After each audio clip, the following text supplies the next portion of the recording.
Sup boys, it's Yap Session time. So there's this video by a guy named Pyramid Peak called The Death of Dark and Gritty. It's a video that popped up in my YouTube recommended recently, and look, I'm sure the guy is really nice and all, and the video did get me to think a bit, which I feel is a compliment for any YouTube video, really. But I also don't feel like the video was that good. For one thing, the dude lists movies like Rampage and Uncharted as gritty reboots. What the fuck is you talking about? The success of this era meant that the dark and gritty brush started getting applied to every franchise. Dwayne "The Rock" Johnson trying to stop a giant crocodile from doing another 9/11 based on the classic Atari game Rampage?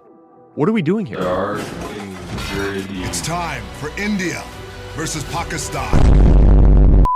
Tomorrowland is listed as it's not even a fucking reboot. Trust me, I know. I am one of the 7 people who has seen it. Now, was it worth it? No. He also kind of just brushes the whole thing off as oversaturation, which, yeah, is one part of it, but I think it's a much more bigger issue than that. Look, for real, honestly, I wish this dude nothing but the best, but this video, I feel like, didn't dive deep enough, which is why I'm going to steal his idea and add on to the conversation, because that's what human beings do. But again, and the big reason why I don't want to hate on this guy is because the video did make me think, what did happen to gritty reboots? It's kind of funny people are now asking this in light of the new brighter Superman movie and the MCU's Fantastic Four, but I feel like the whole gritty reboot thing has been dead for like 8 years at least. Yo, Ed, Edd n Eddy has been off the air for some time now. So what went wrong with gritty reboots? What makes a gritty reboot? Or better yet, a good gritty reboot? And maybe, just maybe, what can we learn from them? And could they come back? So let's hit the gritty and get serious. Part 1, what's a gritty reboot? For this one, we're going to need to get philosophical. What does it mean to be dark and gritty? Believe it or not, this might actually be a harder question than you may realize, as some movies people call gritty reboots aren't actually gritty or reboots. A lot of people, I feel, mix up modern or sleeker with grittier, even if the actual tone of said movie is about as dark as looking directly into the goddamn sun. Sometimes they mix up live action with grittier. These people probably drink a Purell thinking that it's black coffee, and sometimes people will bring up goddamn Tomorrowland! Look, a point is, I'm not gonna overcomplicate things or anything. My point is, to be a gritty reboot, you gotta actually be a gritty reboot, which can range from exploring darker themes and being more grounded tonally, to we lowered the saturation and added more talking. Worth noting, it's also not just movies that get the reboot treatment, which is very obvious. You can call me Dante the Demon Killer. So yeah, it's stuff you already know pretty much. I mean, whatever lets me shit on Tomorrowland even more, I guess. Part 2, Life and Death of El Gritty Reboot. Now, this gets interesting and kinda tricky. People often credit the Dark Knight trilogy with being the beginning of the gritty reboot, but that's not entirely true, actually. It's not even the first grittier Batman reboot. Nah, Tim Burton beat Nolan to that punch by like 2 decades. And if you want to get real technical, so did Frank Miller. You also had like Mission Impossible, which was a gritty reboot of like a TV show. But with that being said, Batman Begins did kick off something. And also, funny enough, repeated history if you think about it. You went from the silly, goofy Adam West show to Tim Burton's more gothic take, which would spawn its own clones of sorts. And then a few years later, we go from bad credit cards to Christopher Nolan. Hello, Mama. Be sure to like our videos. But Batman Begins did start a brand new wave, a brand new trend. Except it also wasn't actually Batman Begins either. The truth is it was 9/11. 9/11 threw America into, you heard this part before. Long story short, a cultural nihilism. Those are big words. And no doubt, influenced by this cultural shift and comic books that maybe already existed beforehand, the Christopher Nolan's Dark Knight trilogy took a notably darker tone than previous entries. Now, of course, it is a really good movie, duh. Gaming, as you know, is like air. I need it to live. But more importantly, the Dark Knight trilogy made billions of dollars. The influence of Batman Begins then bled into James Bond, leading to one of the best Bond films ever made, Casino Royale. Planet of the Apes also did it really well, shockingly. Snowball effect, the rest is history, you get the idea. And believe it or not, this new approach was actually quite appealing for a period of time. This new era could be something amazing. There's a certain aura to this kind of reboot. How do I describe this? Like, there's potential for a more emotional movie here. One one that, again, could explore more adult themes, and give a universe more texture and tangibility. Of course, that didn't actually happen, and after a bunch of failures and Marvel, the gritty reboot eventually died out. Now, in my opinion, there isn't actually one single thing that killed the gritty reboot. Something that Pyramid Peak I do feel misses out on. However, I do agree with him on one thing: oversaturation was absolutely one of them. Too many movies got the Dark Knight treatment, and as a result, the novelty wore off. Especially when you realize most of these movies are just a Call of Duty campaigns with Ninja Turtles or something. Wait a minute, when the hell they put TMNT in Call of Duty? But this, I feel, is only one of the factors. As if the idea of a bolder and more serious reboot actually worked, you would think people wouldn't actually get tired of them, right? Well, that's the second issue. A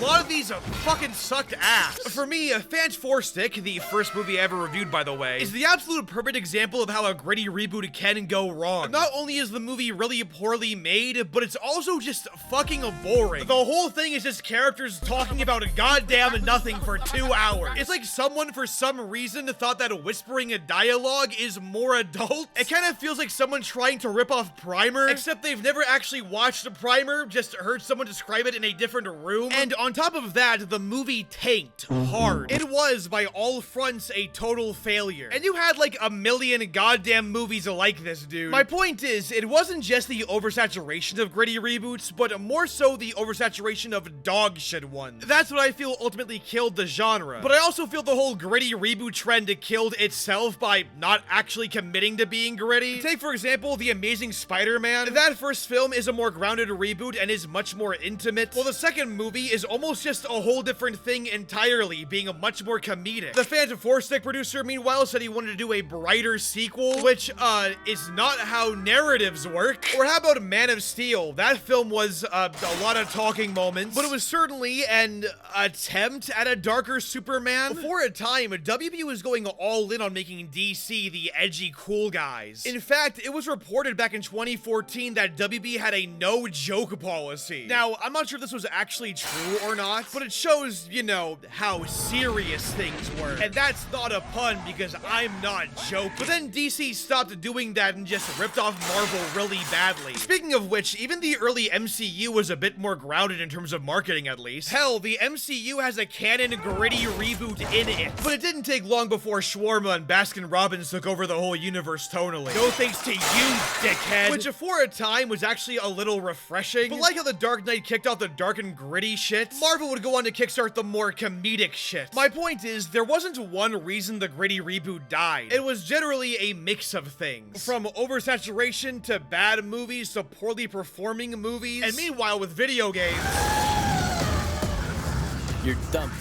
I don't want to talk about it. Part 3. Did the gritty reboot deserve to die? Now, things get a little interesting here. Originally, I had a whole segment here talking about the real potential of gritty reboots and how they would miss out on it often. How you could explore darker and more mature themes in a darker movie. But then I had to ask myself, wait a minute, what the fuck am I talking about? This was especially cemented when I saw the new Superman movie recently. A film that kind of kickstarted this whole discussion of being a more lighthearted reboot of Superman. But the film, without spoiling anything specifically, straight up includes a very relevant political commentary in it, and how Superman, the character, would engage in that world, in our world. It reminded me of all things Robert Pattinson's take on Batman, which is weird since that movie is a dark and gritty reboot, but both are commentating on political corruption to a degree, as well as the dangers of social media influence. And in that moment, I came to the revelation that nobody actually gives a rat's ass about tone. Okay, well, maybe sometimes you do, but you get what I mean. Whether a work is gritty or lighthearted really does not matter that much at all. What matters more, obviously, is if the work is good. And of course, being gritty and or lighthearted can affect that. But it's not a one size does or doesn't fit all scenario. There are lighthearted works that I adore that go into more darker themes, and meanwhile, my favorite gritty reboots aren't entirely devoid of life. Hell, Metal Gear Solid, probably my favorite thing ever, is notable for intentionally not really having a tone at all, which sounds sounds obvious until you realize how producer-driven a lot of the entertainment industry is. Copying the latest lightning in a bottle with none of the soul at all. So telling someone to make a good story might sound obvious, but apparently, it fucking isn't. It also apparently isn't obvious to you, the person watching this. As more recently, the tone of Superman being more lighthearted was a point of controversy, mostly by Snyder fans, which I still don't believe is a real fan base. My personal theory is that they are a massive practical joke,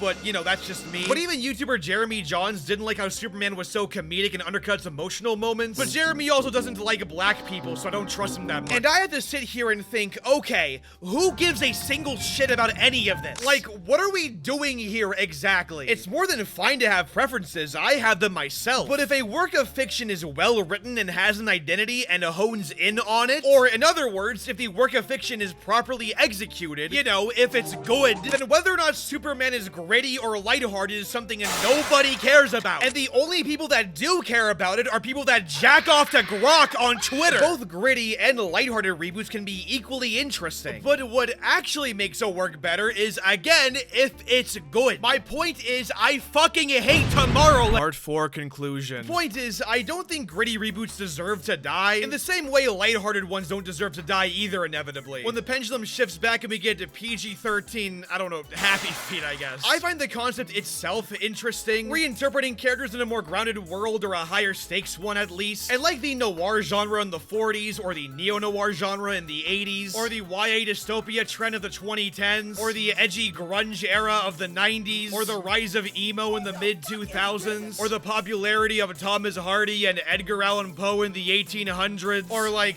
I don't know, Juice WRLD. I think there will always be a demand for darker works. And inevitably, yeah, I think over time it will someday come back. Especially when general audiences get sick of light and happy, which I feel we're already seeing. People are criticizing what they call millennial writing. You know, the whole, guys, he's right behind me, isn't he, kind of thing. And let's be honest, yeah, I'm one of those people. More lighter reboots have the potential to be disingenuous and or obnoxious. In the same way, a gritty reboot has the potential to be boring and pretentious. Superman, thankfully, I felt didn't have this problem, but if I ever have to play Dragon Age the Veilguard, I might as well just off myself. The point is, justified or not, some people are already tired of light and happy. Others just prefer dark and gritty, and you know what? I get it. Seeing your favorite heroes in darker scenarios is cathartic, I will admit. Now, once again, it's how you do it that's more important. So when, and yes, when, not if, gritty reboots do come back, I hope that's the lesson they learn for next time. This whole thing really is just one big complicated pendulum. But if we lived in a truly perfect world run by me, of course, I choose one where lighthearted and dark and gritty coexist. We can't just lock one away in a vault forever. But I hope when gritty reboots do come back, they aren't just a pseudo grimdark again. I would say one of my favorite, more grounded, gritty reboots is God of War 2018. A game that, yes, is a soft reboot of an already M-rated franchise, but it is decidedly much more grounded than the original game. But even though it's a much more melancholic tone, the game is still about redemption and hope at the end of the day. It's a good story first, and damn it, that's all it needs to be. Giving your audience a few cracks of light in a dark cave can make the sun a lot more satisfying, if that makes sense. If gritty reboots do come back, I hope that's the direction they go in, and not